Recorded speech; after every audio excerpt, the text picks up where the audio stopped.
Kwa leo umejua kunivuruga kabisa, umenichanganya. Achana na watu wa Tanga, kuna sisi wa Makombe.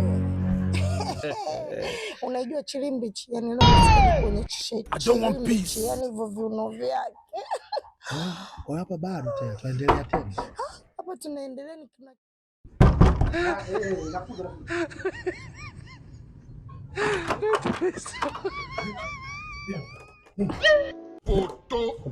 Hai, huko ndani vipi, mnachinjana au?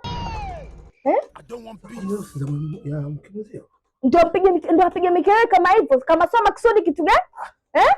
Kelele za kawaida tu wewe.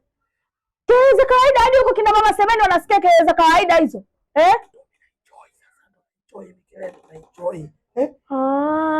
Kwa hiyo mimi kwangu au enjoy, si ndio Unazungumzia nini? Yaani maana yake kila mtu ana ladha yake. Huyo mke mkubwa ladha yake ndo na enjoy, na mke mdogo una ladha yako. Mume wangu. Kuna nini tena jamani? Wewe kuna nini kelele bwana, wewe unatafuta sifa. Sio lolote, yani wewe unatafuta sifa. Ndio kwanza leo mnadinyana, Unatafuta sifa wewe mpaka kama ng'ombe kitu gani? Unachinjwa au? Ona kinakuuma nini jamani? Kutesa kwa zamu. Leo zamu yangu niache nienjoy na mume wangu. Basi. We mtu mzima ukue. Hiyo mikelele kitu gani? Unatafuta sifa una lolote. Babu kwenda Bye. Na hichi kitakuwa kijanga sio bure. Mikelele anamwektia tu ili sije azidi kukolea ovyo. Poa tu.